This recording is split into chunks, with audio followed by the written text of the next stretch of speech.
The vastness of scientific information can cause us to look up at the stars with awe, but can also cause other reactions, like skepticism and disbelief, denial and discomfort, and even fear.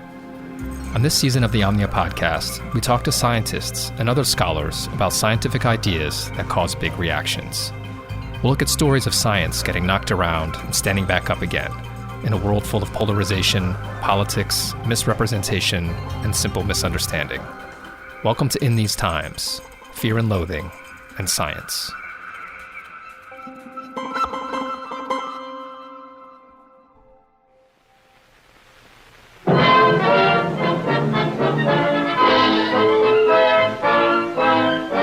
In 1925, biology teacher John Scopes spiraled to fame in the legal battle that became known as the monkey trial. Whether man was descended from the monkey or just making a monkey out of man was fought in a courtroom that challenged the truth of the Darwin theory of evolution. The existence of man in the prehistoric world was denied, for according to the Bible, life began with Adam and Eve. My child was very upset when they said that we were created from monkeys because he's very into his religion. There certainly is something that happens with the Darwinian change in the history of evolutionary biology that seems to be shuffling the decks. It's not an immediate thing. There are lots of religious people who seem to think that Darwinian biology, the Darwinian way of looking at the world, is completely compatible with being religious in various different senses. And yet, it's also undeniable that it's provoking a counterattack. That was Donovan Schaefer from Religious Studies.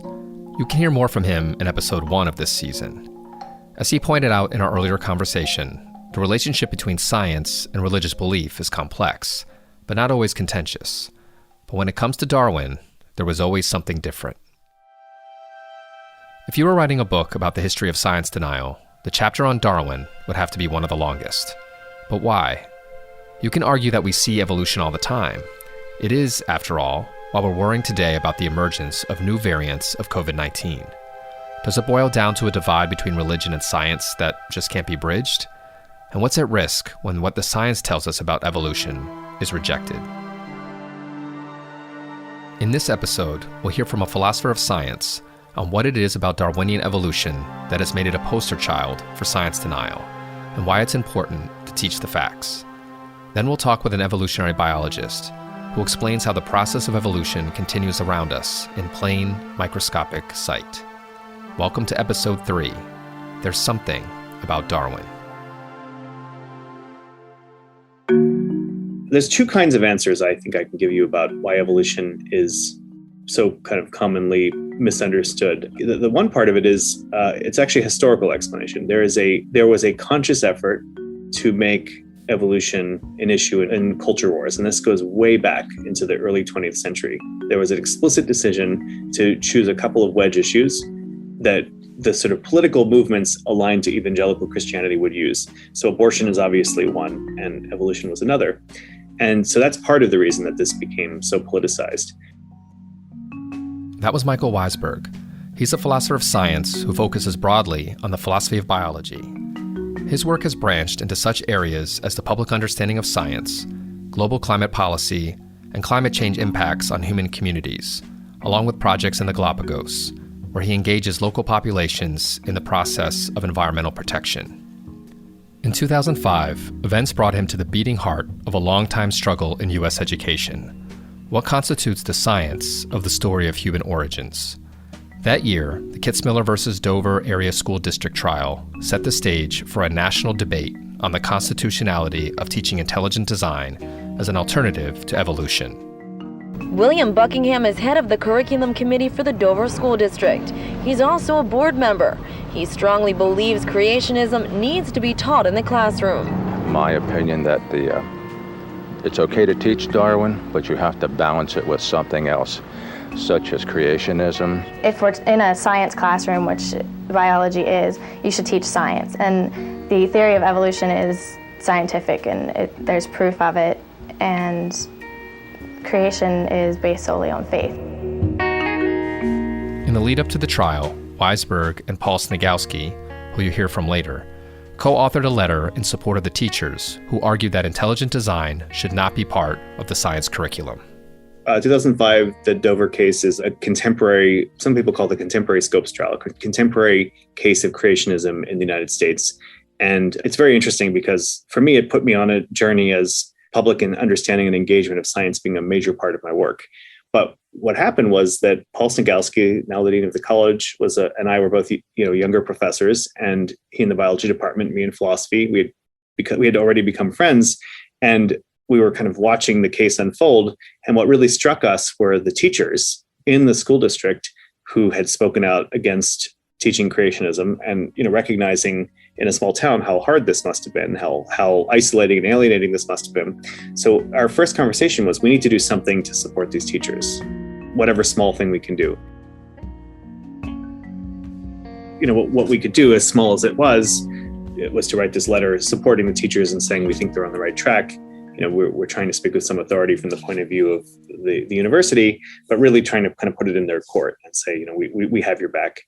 And then, through doing that, I got to know a bit over the years some of the attorneys involved in the case, and we had discussions with them about different ways to approach things. And a lot of my training came into play because some of the issues at stake were, what is science? What are good scientific methods? Why intelligent design? This form of creationism at stake in the case, why that's not equivalent to teaching evolution, and so forth.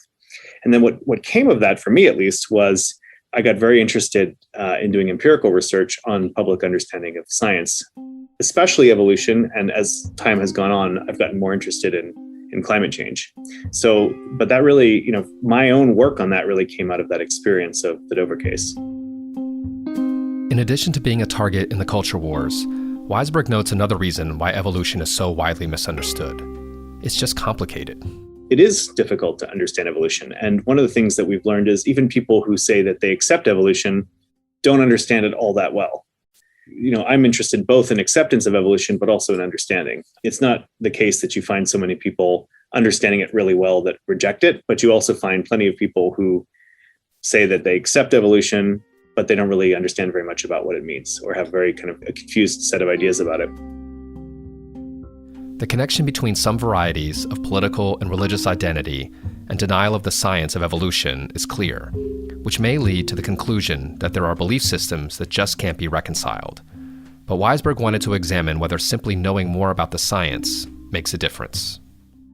There was a conventional wisdom, and I think there probably still is, that in these polarized areas of science, what people say to the Gallup organization about whether they accept evolution or climate change was essentially driven entirely by matters of identity. So political identity, religious identity, things like that.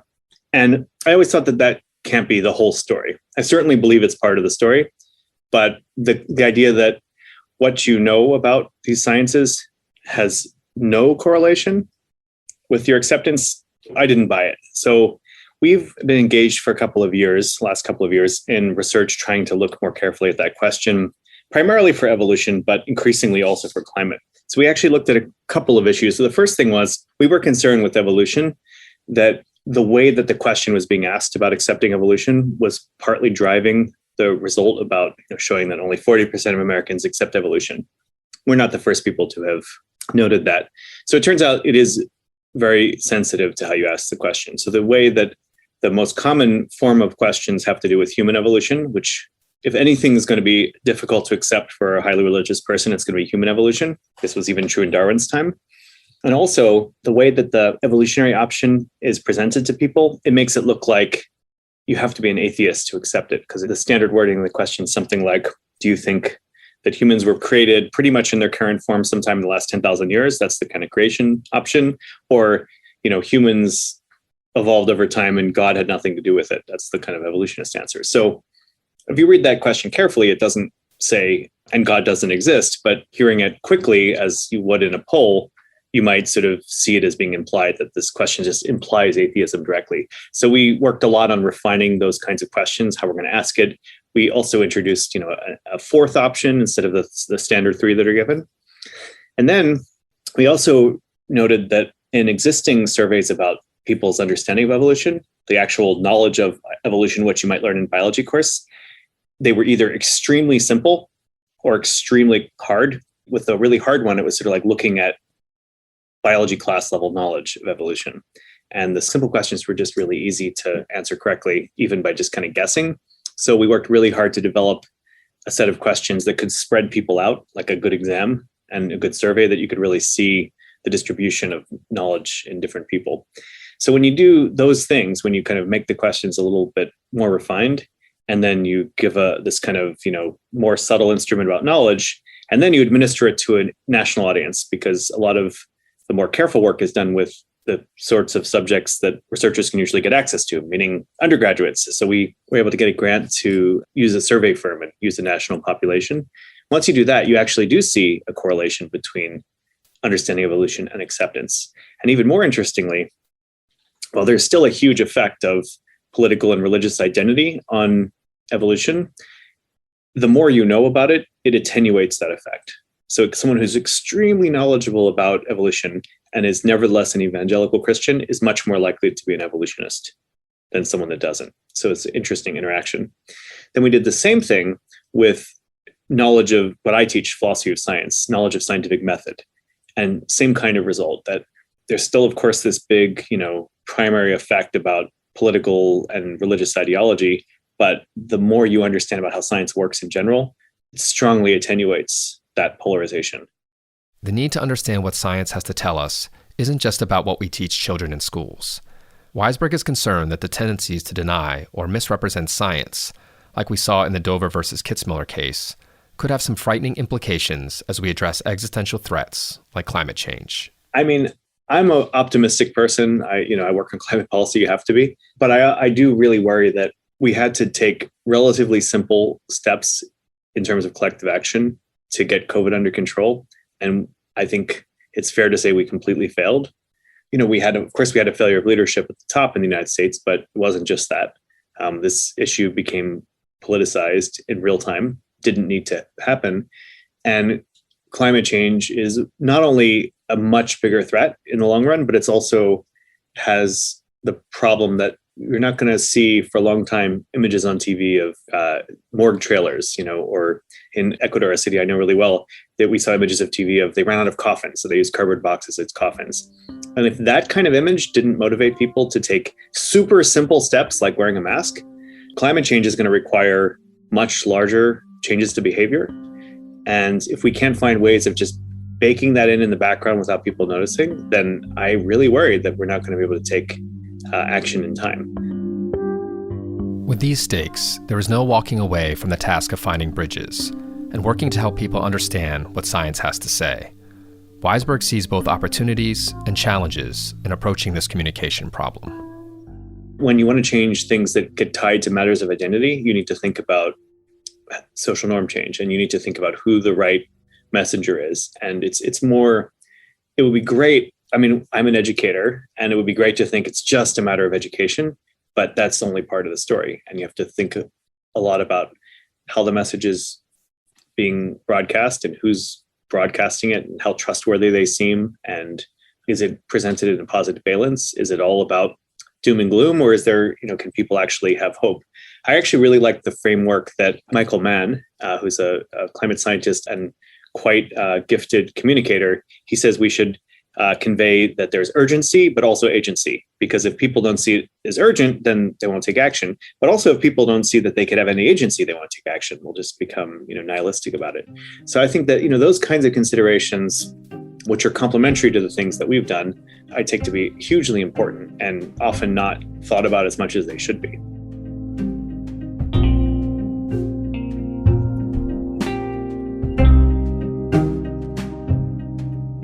The Kitsmiller versus Dover case set Michael Weisberg down a path of research on what people understand about evolution. Paul Sniegowski, who was Weisberg's co-author on the letter in support of the teachers in that case, understands a lot about evolution. Sniegowski is a professor of biology and is also the Stephen A. Levin Family Dean of the College of Arts and Sciences. He studies evolutionary genetics, a broad field that combines modern genetic science with Darwinian evolution. Professor Sniegowski references the person who started it all, Charles Darwin, for a basic definition of evolution. There's a broader definition that I use in my first year seminar. And it's actually the definition that Charles Darwin used. In fact, in Darwin's most famous book on the origin of species, he doesn't use the word evolution or evolved until the last word in the book. Have been and are being evolved. That's the last word in the book. His phrase for the process is descent with modification. And so that's a very easy one to grasp. You have a population of organisms, and as they go through lines of descent, that population becomes modified, and that's evolution. Speaking from his perspective as an expert in evolutionary genetics, there is, as you might expect, a much more nuanced explanation of evolution that he teaches in his classes. In the genetic perspective, the definition of evolution is a change in the genetic composition of a population of organisms over time across generations. And we define it more precisely in the mathematical models of evolution at the genetic level as a change in the frequencies of genes, which are DNA, or in the case of some viruses, RNA sequences in the genomes of organisms. And those frequencies are, the number of individuals carrying a particular form of gene in the population. So, for example, you might imagine a population of humans in which there's a gene for some eye color. Technically, we call a variety of a gene an allele. So it's an allele for some eye color. And at some point in time, being a generation in time in that population, that allele is at a frequency of 40%. And if at some later generation, say 5 generations later, the frequency of that allele is 45%, by definition, the population has evolved at the genetic level. And of course, there are genes and alleles that affect all kinds of features in a population, physical features in a population, and they all could be changing in frequency and have over time. This explanation rests on a solid scientific foundation, a figurative mountain of evidence accumulated over years of observations and research. The science is unambiguous, but despite this clarity, the alternate explanations persist, which is why Professor Sniegowski felt compelled to join forces with Michael Weisberg and speak out in Kitsmiller versus Dover. So this was back in, when was it? 2005. Seems like a long time ago now, but these sorts of things are still going on. There were a number of motivations. I think for me, the most important one was thinking about what students are taught as science in the schools. And this was, remember, about the public schools in the Dover area school district near Harrisburg, Pennsylvania. In the end, this is a concern as well in private schools, but there's no legal leverage over private schools in the way there is with public schools. With public schools, there's all such sort of creationism-related cases in the end turn out to be in one way or another about the establishment clause of the First Amendment to the U.S. Constitution, respecting Congress shall make no law respecting freedom of religion or the practice thereof. And so, it was clear to a number of us as we read about this case that the school board was trying to foist on students as an alternative to real science a form of creationism, this thing called intelligent design. And I think one of the things that got me so interested in it right from the start was that, back in those days, I was teaching our introductory evolution course in the biology department. And the first lecture or two in my course, I spend on the historical basis of evolution and what came before it. And in the early 19th century, the theory of intelligent design. It was then called natural theology, and there was someone named William Paley who wrote a book. So intelligent design was a sort of old idea resurrected by people who were sort of fancying it up in molecular language for the 21st century. What we teach students about science, their ability to interpret scientific findings in their later lives, and where we are now in our response to COVID-19 is a path that is painfully clear to Professor Sniegowski. Being able to think clearly about science and the uncertainties of science and the things that are more reliable in science has been an enormous part of dealing with the COVID-19 pandemic. And what we're going through right now as we speak, late August 2021, with the emergence of the Delta strain, is a spectacular and brutal example of evolution in real time. The need for scientists to step up and defend the science of evolution is perhaps puzzling, certainly to scientists, given the constant stream of important new science showing evolution at work. Professor Sniegowski discussed recent research from his colleague in the biology department, Sarah Tishkoff. She's the David and Lynn Silfen University professor and a noted expert on genomic variation, human evolution, and disease risk in global populations. She studies the genetic basis of evolution in humans in recent time. And one of her big discoveries was the spread of what's called lactase persistence in human populations. So almost all humans are born with the ability to digest lactose, which is the sugar that's in maternal milk. And many of us lose this as we get older. And in certain human populations, the loss of lactase expression was the common thing. But in a population that's raising milk-producing animals and can get protein and carbohydrates and fat from drinking that milk, the capacity to digest lactose would be a good thing and should be favored. And so what Sarah has studied is the spread of lactase persistence, the persistence of the ability to, and the genetic basis of that as it spread through human populations that took up dairy farming. And there are all kinds of other examples. So what is it that makes it so hard for the typical person to make the leap from small, invisible changes, what Professor Sniegowski calls microevolution, to macroevolution, the really big changes? How do you get from microbes to dogs, to humans, to elephants? In the colloquial sense, when people say humans aren't evolving, they're looking for really big changes. Remember that evolution, much of the time, not all of the time, but much of the time, is gradual and occurs at a kind of tempo that our puny lifespans, which maybe, our awareness of time maybe spans about 100 years as individuals. We maybe remember our grandparents. If we're lucky, we'll see our grandchildren, that kind of thing. That's almost nothing in evolutionary terms. And so it really requires delving into longer periods of time and really carefully looking at populations and at their genetics.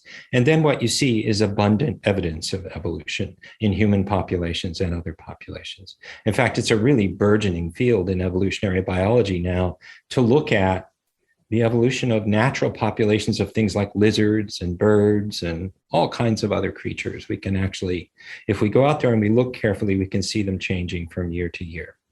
Even though changes like these can be observed and are being documented, the fact remains there are a lot of people who run into conceptual blocks when it comes to accepting or even understanding the science of evolution.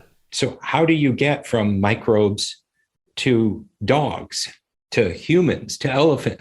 These are huge changes. And so it will certainly always be the case that we won't see those huge changes in real time within single human lifetimes. They play out over vast amounts of time. And so when I teach evolution, I still teach a first-year seminar on evolution. The very first thing we start by talking about is something that's come to be called deep time. How old really is Earth? It is staggeringly old. And for a major fraction of the time it's been in existence, we're pretty sure there have been living things.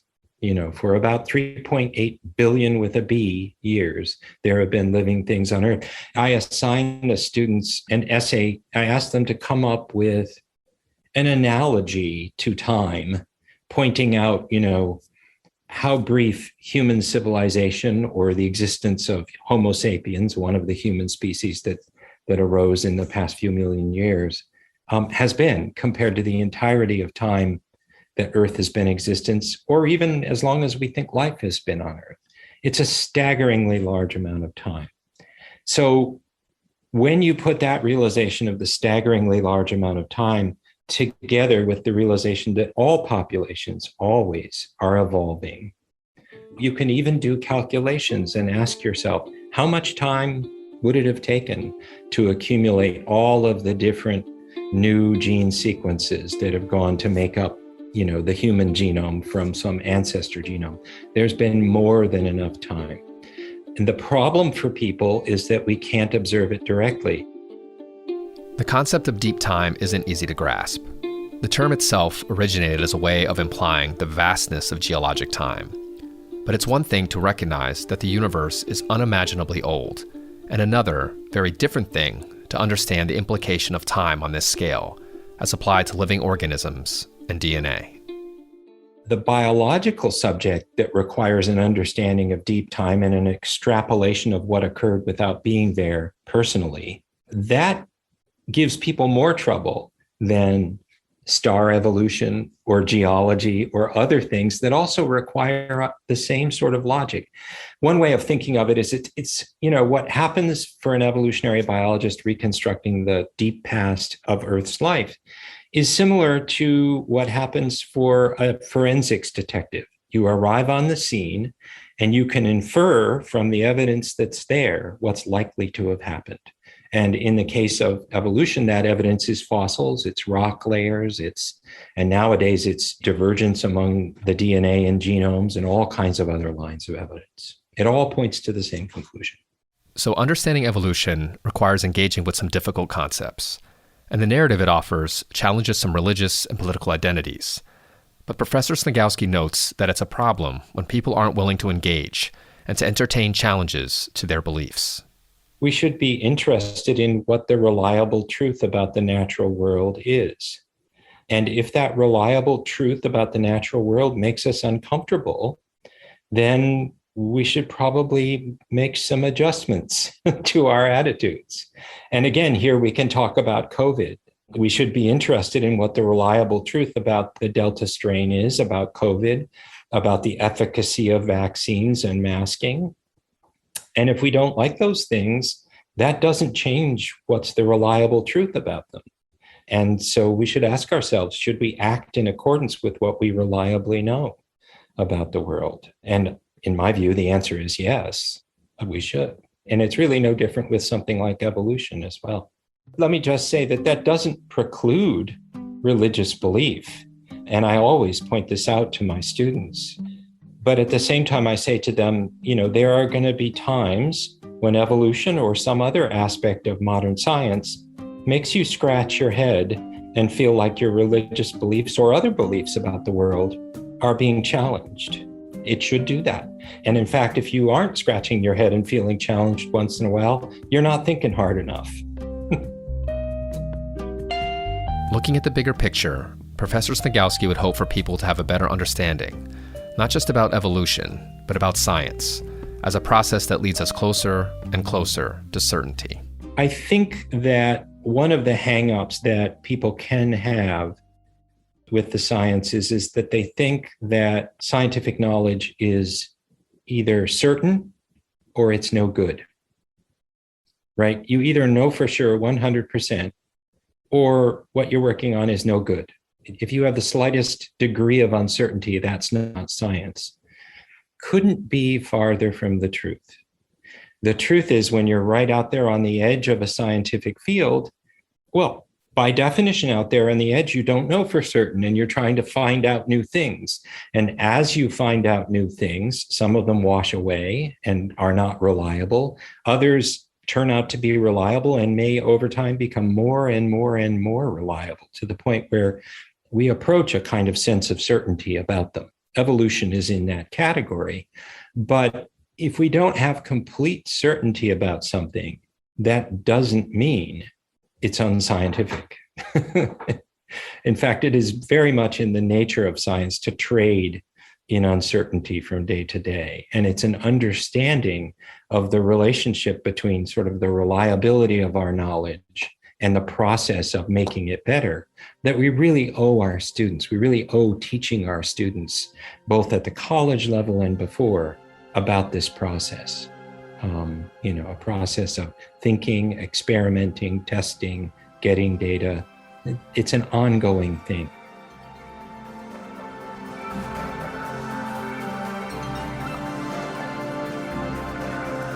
This concludes episode 3 of In These Times, Fear and Loathing and Science. Join us for episode 4, Your Brain on Drugs. We'll be speaking with psychology professor Martha Farah about the implications of brain enhancements and what we can learn from science fiction.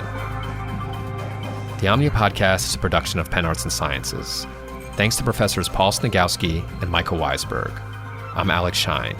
Thanks for listening. Be sure to subscribe to the Omnia Podcast by Penn Arts and Sciences on Apple iTunes, wherever you find your podcasts, to listen to all 7 episodes of Season 3 of In These Times, Fear and Loathing and Science.